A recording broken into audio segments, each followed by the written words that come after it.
Bonjour, chers auditeurs, auditrices de Derrière l'image, toujours 1 heure de cinéma à Radio Centre-Ville. Guy Ménard à l'animation, accompagné de Pierre Pajot. Bonjour Pierre. Bonjour Guy, je suis aussi de retour cette semaine. Bravo, un peu bravo exceptionnellement Pierre. Guy. Et toujours Georges à la technique. Il fallait que je m'occupe de ma fille ce matin. Ben voilà. Diabète numéro 1, coloc, et donc papa est allé la reconduire. Et je suis ici maintenant.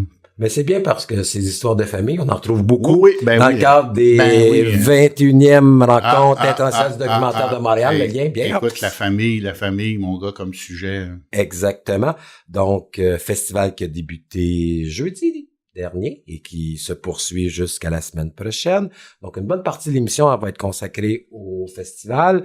Donc, nous allons recevoir dans le deuxième segment de l'émission Antoine Bourges afin de parler de Field to Appear. Nous allons terminer avec Alexandre Franchi parce que, je veux dire, l'actualité cinématographique se poursuit, c'est un long malgré le festival qui prend l'affiche. Donc, Happy Face, La tyrannie de la beauté. Et nous débutons avec Jonathan Durand. Bonjour. Bonjour, Jonathan. Afin de discuter, de parler de son documentaire, bien sûr, présenté dans le cadre des 21e rencontres internationales du documentaire de Montréal, Memory of Your Homeland. Is our homeland. La mémoire est notre pays. Oui, voilà. Si on veut traduire quelque chose. Notre patrie, j'aimerais mieux patrie même. Peut-être nous situer parce que le propos, je veux dire, du film est directement associé à votre histoire. Ouais. Directement et indirectement. Donc, c'est votre grand-mère polonaise qui a parcouru un peu le monde parce que finalement, elle s'est retrouvée dans un camp de réfugiés lors de la Deuxième Guerre mondiale. Et là, de la Pologne, elle s'est retrouvée en Sibérie. Ensuite en Tanzanie, en Afrique, et aujourd'hui canadienne. C'est ça. Ben, elle est décédée il y a 5-6 ans maintenant. Tu mentionnes. C'est ça. Pas pour, parler du film, donner des surprises, mais c'est ça. Donc, moi, j'ai grandi surtout à Ottawa, mais ma grand-mère est venue à Montréal en 1954, et puis moi, j'ai grandi avec ces histoires... c'était sa jeunesse en Afrique. Ce qui, quand j'étais jeune, je prenais ça pour acquis que c'était normal que ma grand-mère polonaise a grandi en Afrique et qu'elle vivait dans un hut africain traditionnel. Mais finalement, je me suis rendu compte plus tard que c'était pas tout à fait normal comme trajet, mettons. Et régulièrement dans le film, on revient avec cette idée d'une mémoire fragmentée, d'une mémoire oubliée, de finalement de pages historiques qui n'ont pas été totalement, je veux dire, écrites. Exactement. Les livres d'histoire sont à réécrire. Hein? C'est ça. Ben, en fait, comme vous avez vu peut-être dans le film, ça a été écrit. Mettons, il y a des documents, mais ça a été rejeté un peu comme histoire ou comme chapitre dans l'histoire de la Deuxième Guerre mondiale qu'on connaît exactement. Donc, au début, c'était que ces histoires que je connaissais, mais finalement, au fur et à mesure, j'ai pu ramasser des fragments vraiment autour du monde de cette histoire. Oui, parce que le mot fragment est important parce que le film est construit avec une série de chapitres, d'ailleurs, qui sont numérotés. Et à chaque fois, on s'enfonce un peu à la fois dans le mystère et en partie aussi dans la clarté. Hein? Parce qu'on finit par retracer vraiment l'histoire. Ouais, exactement. Et retracer pour moi, tracer pour la première fois parce que même si je connaissais ces histoires quand j'étais jeune, je me suis rendu compte au fil des années en faisant ce film que je connaissais pas l'histoire, les faits en tant que tel. Ce que j'ai grandi avec, c'était vraiment le mythe. Ce qui avait quand même la vérité dedans. Le mythe, c'est toujours révélateur. Voilà, exactement. Et dans un certain sens, encore plus vrai que les faits. Donc, c'est ça que j'ai porté depuis ma jeunesse, mais c'est vraiment en cherchant les traces et les fragments de sa vie quotidienne à travers les années que j'ai pu comprendre vraiment d'où venait ma famille. Et c'est une histoire de famille, c'est clair, on l'a mentionné, mais il y aurait vous auriez pu... collective, hein? Oui. Ouais, vous auriez pu filmer votre grand-mère, sa sœur, donc votre tante, et trouver ces fameuses traces dont on parle. Mais il y a un moment où vous avez décidé, je sais pas si c'était dès le début du projet ou à la fin du projet, vous avez décidé, je veux dire, de faire partie de cette aventure-là. On vous voit régulièrement, vous jouez avec les dispositifs. On te voit, tu dis moi et ma caméra, donc t'es comme carrément mis en scène. Ouais. Et ça devient, par le fait même, votre histoire. Et c'est là que je veux dire, l'intérêt finalement pour moi du film, c'est que il y a ce moment du passé, mais il y a aussi les répercussions de ce passé au présent. Est-ce que c'était l'idée initiale ou c'est à force de recherche et de recherche que vous êtes arrivé au point où vous êtes dit, j'ai pas le choix, je dois faire partie de l'histoire? Ben, j'avais pas le choix, surtout après le moment où ma grand-mère est décédée. Parce que c'est au début du film, en fait, il y a la première entrevue avec Kaja, ma grand-mère. Elle me demande Are you going to be seen too? Est-ce que toi tu vas être sur la caméra aussi? Et je dis ben non. Pour l'instant, je pense pas. Non, c'est vraiment juste toi. Puis c'est ça finalement qui s'est passé. C'était j'ai voulu depuis très longtemps de passer ma grand-mère en entrevue parce que sa vie était tellement riche, mais finalement après son décès, j'étais un peu perdu dans mon propre histoire. Donc j'ai dû un peu reprendre parce que c'est un film sur l'identité. Sur le territoire, effectivement, mais aussi sur la notion d'identité. Surtout sur l'identité. Écoutez, demain c'est le 100e anniversaire de l'indépendance de la Pologne, en fait, le 11 novembre 1918, la fin de la Première Guerre mondiale. La Pologne était partitionnée en 1795 et ça n'a pas existé en tant que pays souverain pendant 123 années.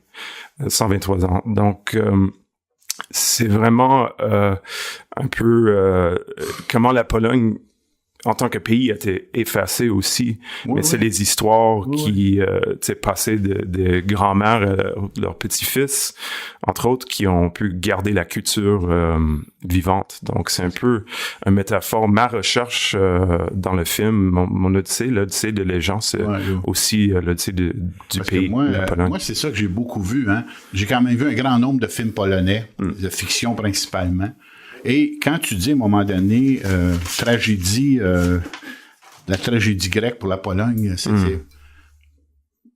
moi je vois ton film comme faisant parce que la Pologne a une histoire tragique, ça n'a pas de bon sens. À travers les films de Vajda, on a vu ça. Puis c'est comme si, je sais pas pourquoi, là, la Pologne, là, il y a une malédiction qui s'est abattue sur la Pologne quelque part à un moment donné. Là. Et moi j'ai vu ton film comme un film faisant partie d'une vision que j'ai, moi, de l'histoire de la Pologne. Là. Ben, je connais pas tout, mais à travers beaucoup de films que j'ai vus, de fiction en particulier. Et je trouvais que ça coïncidait avec l'espèce de grande image que j'ai de la tragédie grecque qu'est la Pologne, qu'a vécu la Pologne, avec la Deuxième Guerre. C'est assez incroyable ce qui est arrivé, effectivement. Toi, tu parles d'un moment moins connu, mais tu sais, on le sait aussi, l'invasion, puis le découpage, puis effectivement, je pense pas qu'il y a d'autres pays qui ont été aussi maganés québécois. Ouais. Hein? Ben, Deuxième Guerre mondiale qui était 20 ans, en fait, après la renaissance de la Pologne. Donc, ça ajoute encore la tragédie de la tragédie polonaise. Il y avait un moment de renaissance de la musique que j'ai choisi. Ça a été écrit dans les années 20. Donc, c'est un moment vraiment pour les Polonais qui était extraordinaire. Mais quelques années plus tard, le pays était encore effacé, encore plus pire qu'avant dans son histoire. Donc, pour moi, le film, c'était vraiment mon éducation un peu dans mon identité polonaise parce que j'ai grandi ici avec les histoires de la Pologne et tous les des rituels et des traditions, mais je connaissais pas le pays en tant que tel. Donc, pour moi, c'était vraiment ma façon. Donc, tes voyages que tu fais là, jusqu'au village perdu, c'était vraiment de la grosse découverte pour toi. Tout à fait, ouais. Et mon voyage en Afrique aussi, en Tanzanie, c'était ça aussi, c'était ma façon de comprendre ma polonité, si je peux dire, mon identité polonaise. Parce que le film, majoritairement, la diégèse étant des films entre 1942 et 1952. Donc, cette déportation, entre guillemets, je dirais quand même très, très longue. Mais ce qui m'a aussi énormément frappé dans le film, c'est que à la fois votre grand-mère, votre tante, a passé peu de temps en Pologne. Très peu de temps. Très peu de temps en Pologne. Ouais. Et lorsqu'on va leur parler, ils sont polonaises. Puis vous essayez de leur dire, oui, mais... Canadienne Polish canadienne. Ouais, mais tu sens une affirmation de la culture polonaise. Et ça m'a amené à me questionner sur, finalement, oui, je veux dire, cette volonté de conserver ces racines polonaises, sûrement, je veux dire, associées à cette grande tragédie, en se disant que si on met ça de côté, on n'en aura plus presque de Pologne, parce qu'il y en a beaucoup qui ont été déportés. On parle peut-être une trentaine de personnes, mais... Ouais, ben, en fait, c'est intéressant parce que il y a une erreur dans les chiffres. En fait, dans la description du film, dans le catalogue, parce qu'on parle d'1 million de personnes qui étaient déportées, puis 30 000 qui sont ramassées en Afrique. OK. Ce qui ajoute un peu aussi comme à l'idée que c'est une histoire qui est vraiment méconnue. Et moi aussi, en commençant mes recherches il y a 10 ans à peu près, quand je regarde mes demandes de bourse maintenant, que j'ai écrit en 2008 ou 2009, je connaissais pas les chiffres. J'ai parlé de 3 millions de personnes ou de 100 000 personnes. J'avais aucune idée vraiment. Pour obtenir ton argent, mets en plus. Ouais, mets 10 millions. Non, une blague. Mais Donc, je rappelle qu'on est avec Jonathan Durand, Memory is Your Homeland, présenté dans le cadre des 21e rencontres internationales du documentaire de Montréal. Votre film part de la notion, pour moi, aussi d'absence, hein, parce qu'on parlait de fragments, on parlait, je veux dire, de mémoire oubliée, et on sait à quel point, en documentaire, c'est dur de filmer le vide, de filmer l'absence. Oui, il y a des documents d'archives, mais au-delà de tout, il fallait tenter de reconstituer un territoire, de reconstituer finalement ces fragments. Et là, vous pouvez pas le voir à la radio, mais devant nous, on a une brique. Hein, oui. Dans le film, fallait le voir là, parce que c'est un élément concret. C'est un morceau d'histoire. De cette histoire. Hein. Et c'était ça, je veux dire, le défi du film, de rendre finalement ces mots, je veux dire, finalement, visibles. C'est ça, comme j'ai dit un peu dans le film, au début du film, quand j'étais à l'université, ici à Montréal, à McGill, j'ai un professeur qui m'a dit effectivement qu'il n'y avait pas de Polonais en Afrique parce que lui, il a déjà lu l'histoire de ça, donc ça pouvait pas... C'est le point de départ un peu de votre histoire. Exactement. Donc, je pense que dans un certain sens, le film... ou le processus de faire le film, j'étais à la recherche de quelque chose de matériel un peu, en même temps que je me suis rendu compte après que c'est les histoires qui étaient plus importantes que trouver mettons une brique, mais quand même ça c'est comme un peu c'est symbolique pour moi d'avoir trouvé comme un brique d'une maison, la maison où ma grand-mère est née en Pologne. Astravok, exactement. Elle était déportée par les Soviétiques, puis 2 ans plus tard avec l'invasion de la Pologne par les nazis. Les nazis ont détruit tous les villages. Donc sa maison était détruite par les nazis et après, l'Union soviétique a repris contrôle et a créé une ferme collective, communiste, sur le terrain de ma famille. Donc, c'est ça. C'est juste un seul fragment physique de tout ça, mais moi, je peux bâtir la maison autour d'une seule brique ici avec mes histoires maintenant que j'ai inherited, que j'ai de ma grand-mère. L'héritage, c'est important. Ouais. Mais cette brique-là, parce que lorsqu'on l'a trouvée, votre grand-mère, elle est décédée. Mais votre tante, c'est-à-dire sa sœur, elle peut, je veux dire, la voir. Et c'est un beau moment. Parce que là, il y a comme renaissance finalement de la fameuse mémoire, et ça donne un sens également à votre film. On veut pas tout dire parce qu'il y a une autre scène finale qui est extrêmement importante avec des archives, mais juste cette rencontre entre ce passé représenté par la brique, parce qu'effectivement je pense que la recherche était plus importante que la fameuse brique, mais ça reste que cet aspect concret-là fait revivre chez votre tante tout un passé oublié ou qu'elle pouvait maintenant presque fantasmer dans un certain sens. Ben, en fait, c'est la seule personne dans ma famille qui est retournée en Pologne ou en Biélorussie maintenant. Et c'est elle qui a dit à ma grand-mère à l'époque, il y a rien, il reste absolument rien. Ne retourne pas visiter le village parce que ça va être trop déprimant. Et donc finalement, au moins j'ai pu trouver quelque chose, et c'est pour ça que et c'était important pour moi d'apporter une des 2 briques que j'ai trouvées à ma grand-tante. Hey, toi, as-tu des enfants? Non, pas encore. Je me demandais si ça allait être intéressant que ça se perpétue, tu comprends? Toi, tu as découvert ça, mais des gens autour de toi aussi, en tout cas, il y a une continuité dans la préservation de l'histoire. Hein? Tout à fait. Et une chose qui est importante aussi dans tout ce que moi j'ai découvert en faisant ce film, c'est que il y a d'autres gens comme moi qui ont grandi avec les histoires, mais pour qui c'est devenu vraiment un aspect central à leur vie, des écrivains ou des académiques. Mon producteur associé dans le film, c'est ma cousine, entre guillemets. On n'est pas reliés par... c'est pas vraiment un membre de ma famille, mais nos grands-mères ont grandi ensemble en Afrique, dans le camp de réfugiés. Elle est en train de faire son doctorat McGill en psychologie sur les enfants, les déportés en Sibérie, comme le trauma et tout ça. Donc, il y a beaucoup de gens partout, éparpillés, qui sont en train de faire un peu le même travail. Toute la communauté juive, la Shoah, puis toute eux aussi ont... Parce que le film aurait pu également, s'arrêter juste uniquement au passé.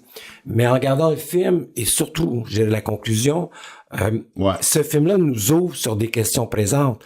Parce qu'effectivement, on sait qu'en Europe, il y a énormément de réfugiés. On voit ce qui se passe aux États-Unis avec la fameuse frontière de Trump. Il y a peut-être, je sais pas combien de gens qui se... En Pologne, en 2018, là...